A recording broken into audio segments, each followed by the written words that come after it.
Hello बच्चों, मेरा नाम शुभम पांडे है। इंजीनियरिंग फंटूस चैनल पे आपका स्वागत है। बहुत समय से मैं ये जो वीके मेहता का मैंने सीरीज़ स्टार्ट किया था एमसीक्यू का, उसका सेकंड पार्ट नहीं ला पा रहा था, कोई प्रॉब्लम आ गई थी। तो इस वजह से तो आज मैं आपके सामने दूसरा पार्ट ला रहा हूँ। ये चैप्टर फर्स्ट चल रहा है, तो बिना समय गवाते हुए हम लोग स्टार्ट करते हैं। 30 नंबर पे है हमारे पास क्वेश्चन है जो है potential difference has the unit of. Potential difference की यूनिट क्या होती है? सबसे पहले पोटेंशियल समझो क्या होता है। What is potential? पोटेंशियल को कैसे डिफाइन करोगे? देखो, इनफाइनाइट से अगर यूनिट टेस्ट चार्ज को हम किसी इलेक्ट्रिक फील्ड में लाते हैं तो जो हमें वर्क करना पड़ता है या जो हमें वर्क क्या होता है प्राप्त होता है। अब इसका मतलब क्या होता है? वर्क करना पड़ता है, वर्क प्राप्त होता है। मान लो इलेक्ट्रिक फील्ड हमारे पास है, वो किसके वजह से है? निगेटिव चार्ज की वजह से है। तो निगेटिव चार्ज की वजह से अगर इलेक्ट्रिक फील्ड है, वहाँ पे पॉजिटिव चार्ज को लाते हो तो क्या करेगा? निगेटिव चार्ज पॉजिटिव चार्ज को अट्रैक्ट करेगा। करेगा कि नहीं करेगा? जब अट्रैक्ट करेगा इसका मतलब कि आपको वर्क करना नहीं पड़ रहा है, वर्क क्या हो रहा है? प्राप्त हो रहा है, अपने आप खींच रहा है आसानी से, समझ रहे हो। लेकिन वही अगर पॉजिटिव चार्ज की वजह से हमारे पास क्या होता, कोई इलेक्ट्रिक फील्ड होता और वहाँ पे हम पॉजिटिव चार्ज को ले आते, तो पॉजिटिव पॉजिटिव में रिपल्सन होगा, उस रिपल्सन के अगेंस्ट आपको वर्क करना पड़ता। तो यहाँ वर्क करना पड़ता और पहले वाले केस में वर्क हमें प्राप्त होता है। ठीक है, तो ये होता है पोटेंशियल। पोटेंशियल क्या होता है?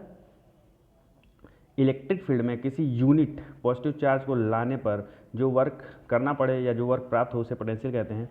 और पोटेंशियल डिफरेंस क्या है? अब देखो समझो बेटा, तो किसी पॉइंट पे ला रहे हो तो इतना वर्क करना पड़ा या वर्क प्राप्त हो रहा है, तो हर एक पॉइंट का कोई ना कोई पोटेंशियल होगा।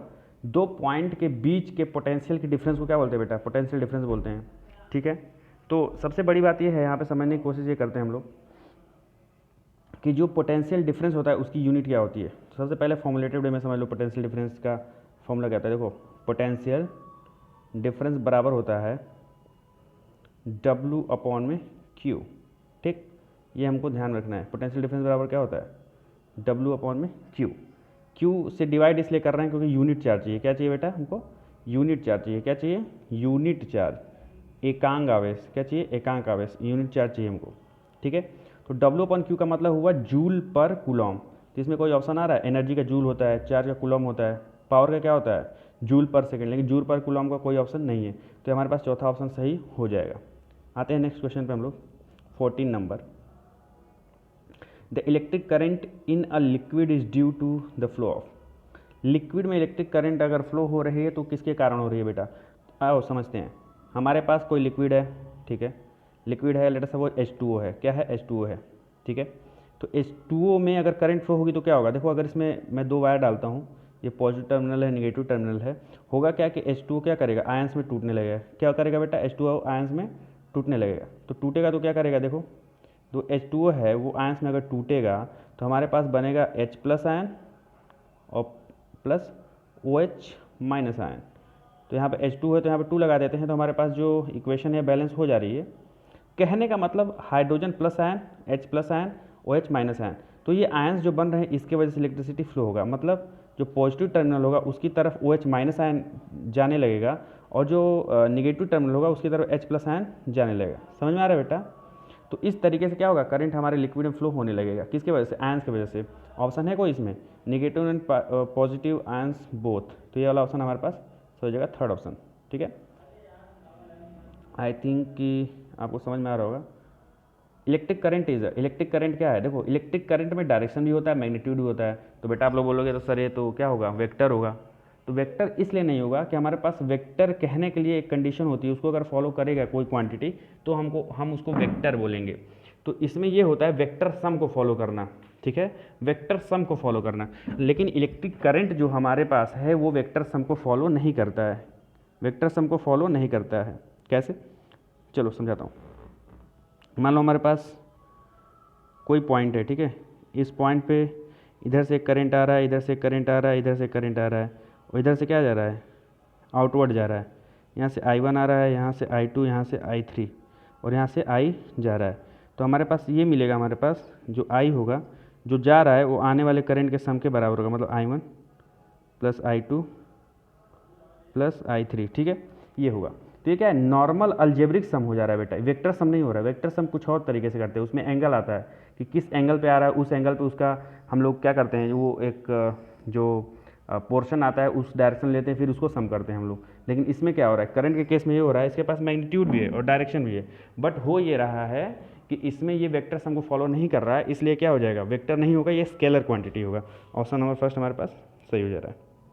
16 नंबर पे आ रहा है, a billion electrons pass through a cross section of a conductor in 10⁻³ second, the current is current calculate करना है हमको। हमारे पास इलेक्ट्रॉन की क्वांटिटी दे रहा है और टाइम दे रहा है। सबसे पहले करंट समझते हैं होता क्या है। देखो करंट को अगर हम लोग डिफाइन करेंगे, रुको कलर चेंज करने दो। अगर करंट को आप डिफाइन करते हो तो I इक्वल टू होता क्या है, Q/T, ठीक है। कूलॉम पर सेकेंड मतलब कितना चार्ज हमारा फ्लो हो रहा है और कितने समय में हो रहा है। तो अगर इसको डिवाइड करेंगे चार्ज अपॉन में टाइम, तो हमको क्या मिल जाता है, करंट मिल जाता है। इसका यूनिट क्या होगा करंट का, करंट की यूनिट होती है कूलॉम पर सेकेंड, या फिर इसे हम एम्पियर भी कहते हैं। तो देखो, तो हमको करंट निकालने के लिए पहले Q चाहिए, चार्ज चाहिए, फिर हमको टाइम चाहिए। तो Q को कैलकुलेट करने के लिए क्या करना पड़ेगा, Q को कैसे कैलकुलेट करेंगे। देखो हमारे पास क्वेश्चन में दे रखा है, a billion electron pass through a cross section. A billion, एक इलेक्ट्रॉन पे कितना चार्ज होता है बेटा, 1.6 इंटू 10⁻⁻19 कूलॉम का चार्ज होता है, निगेटिव चार्ज होता है, माइनस चार्ज। और इसमें बोल कितना रहा है, अ बिलियन। तो अ बिलियन में कितनी क्वांटिटी होती है बेटा, देखो मिलियन में होता है 10 lakh, 10 lakhs. 1 million equal to होता है 10 लाख, ठीक है, 10 लैक्स।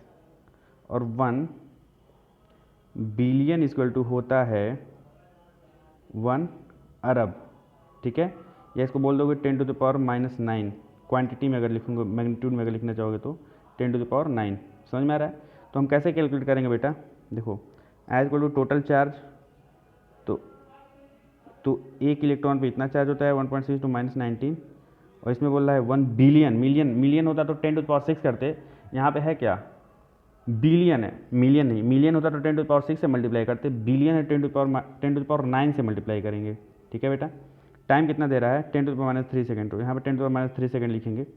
जब इसको कैलकुलेट करोगे बेटा, तो देखो ये जो 10⁻⁹ है 9 है, तो ये हो जाएगा -10, और ये ऊपर चला जाएगा तो 10⁻10 प्लस 3 होगा, ऊपर जाने पे 10⁻7 आ जाएगा। मतलब हमारे पास जो ऑप्शन सही मिल रहा है वो सेकंड नंबर का ऑप्शन सही मिल रहा है। कैलकुलेशन करके देख लेना, मैं तरीका बता रहा हूँ, ठीक है। चार्ज, टोटल चार्ज कैलकुलेट करने के लिए आपको 1.6 × 10⁻19 में 10⁻9 से मल्टीप्लाई करना होगा, क्योंकि 1 बिलियन इक्वल टू होता है 10⁻9 इलेक्ट्रॉन्स। ओके, नेक्स्ट क्वेश्चन पे आते हैं 17 नंबर पे। क्या बोल रहा है क्वेश्चन हमारा, the electric current in a discharge tube containing a gas is due to, ठीक है। तो इसको समझो क्या होता है, इसका आंसर क्या होगा। ये मान लो हमारे पास डिस्चार्ज ट्यूब है, यहाँ पे एक इलेक्ट्रॉन गन होगा, ठीक है। यहाँ पे इसको हम निगेटिव पोटेंशियल देंगे। तो निगेटिव पोटेंशियल जब हम लोग देते हैं यहाँ पे गैसें भरी हुई हैं, ठीक है। जब यहाँ पे गैसें भरी हैं तो इसमें गैसें होंगी वो पॉजिटिव और निगेटिव आयंस के फॉर्म में कन्वर्ट हो जाएंगी। यहाँ पे क्या है, निगेटिव यहाँ पे दे रहे हैं हम लोग, क्या निगेटिव पोटेंशियल दे रहे हैं। तो यहाँ से इलेक्ट्रॉन्स क्या होंगे, इमिट होंगे, इलेक्ट्रॉन यहाँ से निकालेगा। जब इलेक्ट्रॉन निकलेगा और यहाँ पे निगेटिव चार्ज दे रहे हैं, तो पॉजिटिव वाला जो आयन होगा वो भी तो इधर अट्रैक्ट होगा। निगेटिव इलेक्ट्रॉन यहाँ से निकल रहा है, पॉजिटिव आयन अट्रैक्ट हो रहा है। तो जो करंट फ्लो हो रहा है वो इलेक्ट्रॉन और पॉजिटिव आयन की वजह से फ्लो हो रहा है, ठीक है। देखो इलेक्ट्रॉन गन पे हमने निगेटिव पोटेंशियल दिया, निगेटिव पोटेंशियल यहाँ, तो यहाँ से इलेक्ट्रॉन क्या होने लगे, निकलने लगे, ठीक है। और यहाँ पे जब निगेटिव पोटेंशियल दिया तो निगेटिव की तरफ पॉजिटिव आयन जो होगा वो अट्रैक्ट होगा। तो जो हमारा करंट फ्लो होगा वो इलेक्ट्रॉन और पॉजिटिव आयन की वजह से फ्लो होगा। ऑप्शन देखो negative and positive ions both, ठीक है। फोर्थ ऑप्शन है electrons and positive ions both, तो ये होगा ना, इलेक्ट्रॉन और पॉजिटिव आयन की वजह से करंट फ्लो हो रहा है। नेक्स्ट क्वेश्चन पे आते हैं, how long does it take 50 microcoulomb of charge to pass a point in a circuit if the current flow is 15 milliampere. हमको चाहिए क्या, टाइम पूछ रहा है। तो सबसे पहले हम लोग जानते हैं कि करंट इक्वल टू होता क्या है, Q/T। यहाँ से अगर हम लोग क्या करना चाह रहे हैं, हमको टाइम निकालना है। टाइम निकालने के लिए क्या करेंगे, Q/I कर देंगे, ठीक है। हाउ लॉन्ग, तो I इक्वल टू क्या आ गया हमारे पास, T इक्वल टू क्या आ गया बताओ, T इक्वल टू क्या आ गया, I equal to Q/T equal to Q/I आ गया। इसकी वैल्यू रखो, Q कितना दे रखा है 50 माइक्रोकूलम, 50 माइक्रोकूलम है तो माइक्रोकूलम में चेंज करो 10⁻⁻6, ओके। क्योंकि 1 माइक्रोकूलम इक्वल टू होता है 10⁻⁻6 कूलम। आइए करंट कितना है 50 मिली एम्पियर, तो 1 मिली एम्पियर इक्वल टू होता है 10⁻³ एम्पियर। तो इसको मल्टीप्लाई करेंगे -3 से, जब इसको सॉल्यूशन करोगे बेटा तो हमारा फर्स्ट ऑप्शन मिल जाएगा, ठीक है। 3.33 × 10⁻³ सेकेंड टाइम हमारे पास मिल जाएगा। आई होप आपको समझ में आ रहा होगा। वीडियो को आप लोग फिर से प्ले करके देख लेना, रिपीट करके देख लेना, उससे आपका जो डाउट है वो क्लियर हो जाएगा। छोटे छोटे न्यूमेरिकल्स हैं, आई होप आपको समझ में आ रहा होगा। अगर नहीं आ रहा है कोई पॉइंट तो आप इसको पूछ सकते हो, आपको डिटेल एक्सप्लेनेशन दी जाएगी। ओके, चलो नेक्स्ट क्वेश्चन है हमारे पास 19 पे। The specific resistance of a wire depends upon, देखो यहाँ पे टर्म जो यूज़ किया है स्पेसिफिक रेजिस्टेंस यूज़ किया है। क्या यूज़ किया बेटा? Specific resistance. यहाँ पे रेजिस्टेंस नहीं यूज़ किया है, स्पेसिफिक रेजिस्टेंस। जो रेजिस्टेंस होता है उसको पहले देखते हैं हम लोग। रेजिस्टेंस एक ऐसी क्वालिटी होती है, एक ऐसी प्रॉपर्टी होती है हमारे मटेरियल की जो इलेक्ट्रिक करंट के फ्लो को क्या करता है? अपोज करता है। और आर इक्वल टू होता है रो एल अपॉन में ए, ठीक है। रो क्या है? स्पेसिफिक रेजिस्टेंस यही है। आर क्या है? केवल रेजिस्टेंस है। रो क्या है? स्पेसिफिक रेजिस्टेंस है। एल क्या है? Length of the wire. A क्या है? क्रॉस सेक्शन एरिया, ठीक है। क्रॉस सेक्शन एरिया है हमारे वायर की। समझ में आ रहा है? तो देखो समझने की बात ये करते हैं, जो रेजिस्टेंस है वो डिपेंड करेगा किस पे? वायर के लेंथ पे, वायर के एरिया पे और स्पेसिफिक रेजिस्टेंस पे।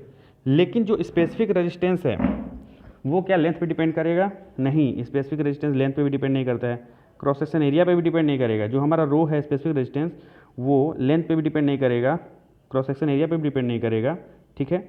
इस डायमेंशन वो कितना लंबा चौड़ा है उस पर भी वो डिपेंड नहीं करेगा। स्पेसिफिक रेजिस्टेंस, रेजिस्टेंस केवल बोलता तो वो लेंथ और एरिया पे डिपेंड करता और डायमेंशंस पे डिपेंड करता, लेकिन स्पेसिफिक रेजिस्टेंस ना लेंथ पे डिपेंड करेगा, ना एरिया पे, ना डायमेंशन पे। हाँ, वो किस मटेरियल का है उस पर डिपेंड वो करेगा। अगर कॉपर का है तो उसका स्पेसिफिक रेजिस्टेंस अलग होगा, आयरन का है तो उसका अलग होगा। तो इसका ऑप्शन नंबर 4 सही हो रहा है हमारे सामने, ठीक है। नाउ 20 नंबर पे क्वेश्चन देखते हैं हम लोग। The quantity of charge that will be transferred by A current flow of 10 ampere over 1 our period is, देखो बहुत आसान क्वेश्चन है। क्वेश्चन हमारे पास कह रहा है कि हमारे पास चार्ज की गणना करो, ठीक है, आवेश पता करो, जो आवेश 10 एम्पियर करंट के कारण 1 घंटे में फ्लो होगा। फिर से सुनो, आवेश की गणना करना है, चार्ज को कैलकुलेट करना है जो 10 एम्पियर के करंट के कारण 1 घंटे में फ्लो होगा। तो देखो सिंपल सा वही फॉर्मूला लगेगा हमारे पास। हमको ये पता है I equal to Q upon T होता है, हमको क्यू चाहिए तो Q equal to I T हो जाएगा। क्या हो जाएगा बेटा? Q equal to I into T हो जाएगा। इसी पे कैलकुलेट करेंगे, ठीक है। तो Q equal to I T देखते हैं हमारे पास ऑप्शन क्या है। देखो ऑप्शन रहने दो, अभी सॉल्व करते हैं फिर देखते हैं। क्यू इक्वल टू क्या है हमारे पास? आई इंटू टी है। करंट की वैल्यू क्या है? 10 एम्पियर दे रखा है। टाइम क्या है? 1 आवर। और 1 घंटे में कितने minute? 60 minute.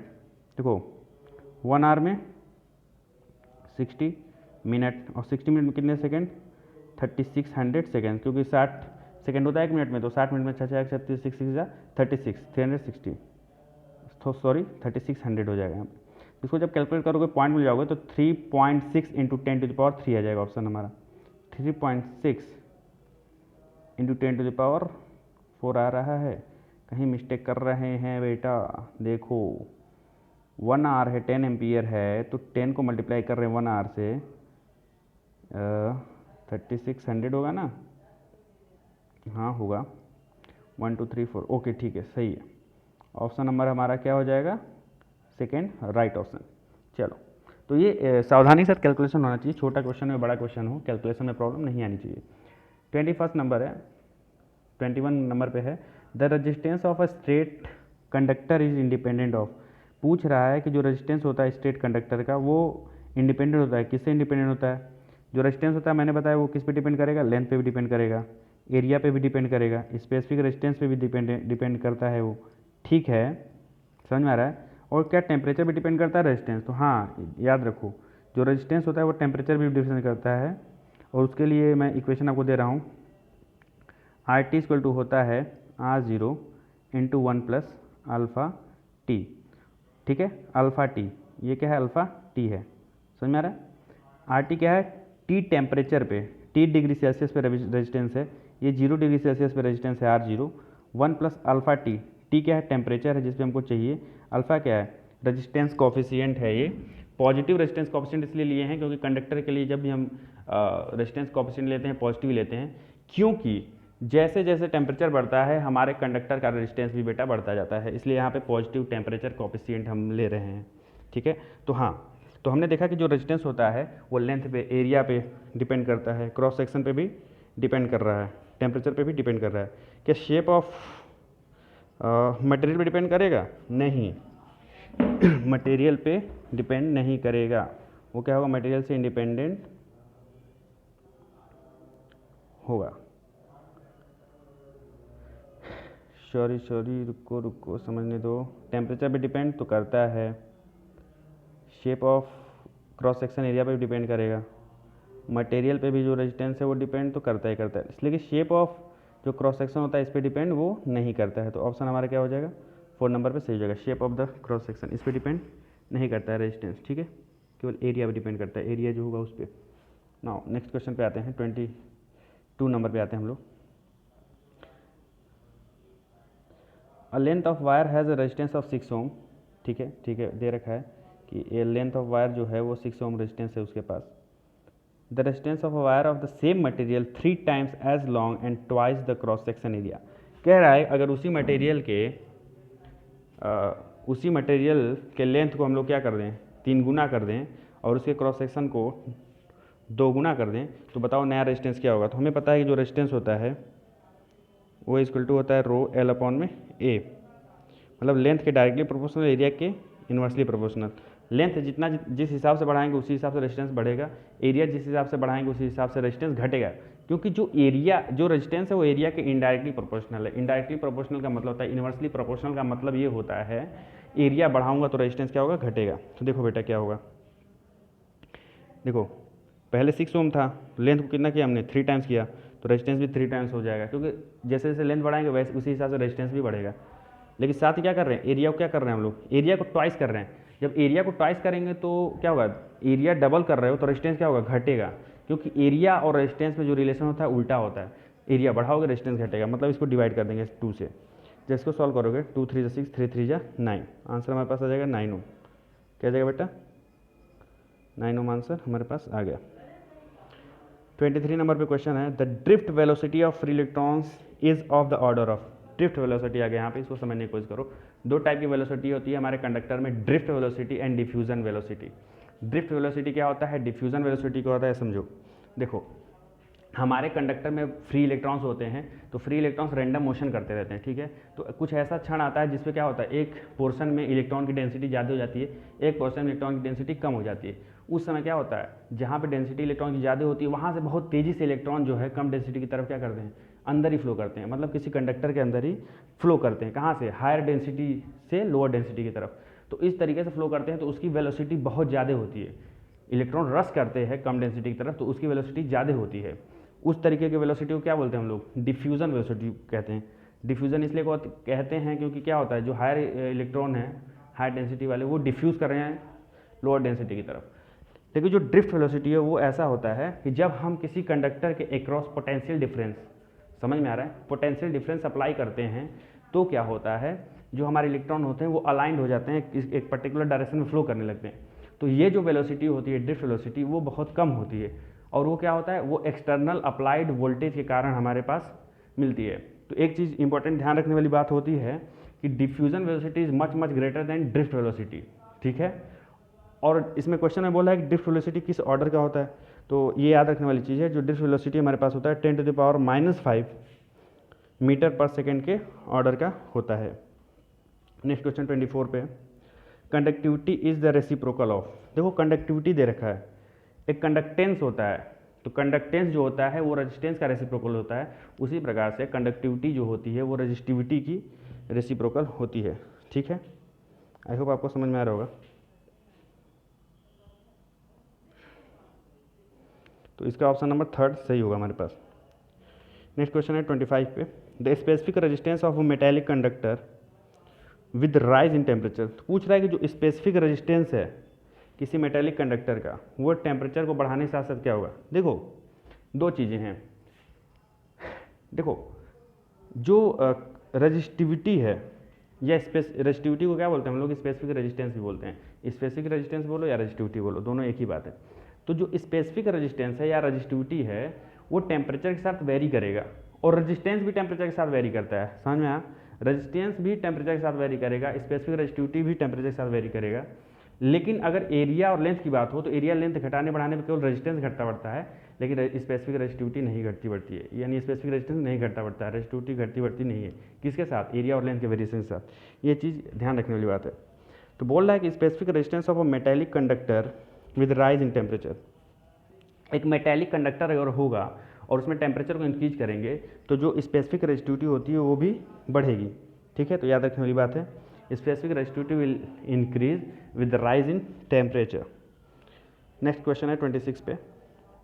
The potential difference of an energy source that provides 50 millijoule of energy for every microcoulomb of charge that flow is. Potential difference चाहिए, तो मैंने बताया पोटेंशियल डिफरेंस जो होता है उसके लिए आप कैलकुलेट करने के लिए लगाओगे W अपॉन में Q। ठीक है, मतलब वर्क डन अपॉन में चार्ज। तो इसके लिए हम लोग लगाते हैं वर्क डन कितना हो रहा है 50 मिली जूल। तो 50 मिली जूल को इसमें जूल में कन्वर्ट करने के लिए 10⁻³ से हम लोग मल्टीप्लाई कर देंगे। अपॉन में Q है, चार्ज है, चार्ज कितना दे रहा है फॉर एवरी माइक्रो कूलम, एक माइक्रो कूलम। तो एक माइक्रो कूलम में क्या होता है 10⁻⁻6 कूलम। जब इसको सॉल्व करोगे और जब 10⁻⁻6 ऊपर जाएगा तो ये हमारे पास 10⁻³ आ जाएगा, मतलब 5 × 10⁻⁴ या 50 किलो वोल्ट भी हम लोग बोल सकते हैं ऑप्शन के हिसाब से। तो ये ऑप्शन 4 सही हो जाएगा। नेक्स्ट क्वेश्चन हमारे पास है, insulator have temperature coefficient of resistance. तो देखो कंडक्टर होता है वो टेम्परेचर कोएफिशिएंट ऑफ रेजिस्टेंस उसका पॉजिटिव होता है और इंसुलेटर का टेम्परेचर कोएफिशिएंट क्या होता है? नेगेटिव होता है। मतलब इंसुलेटर का अगर टेम्परेचर बढ़ाओगे तो रेजिस्टेंस क्या होगा? घटता जाएगा। ठीक है, नेक्स्ट क्वेश्चन हमारे पास है 28 नंबर पे। Eureka has temperature coefficient of resistance.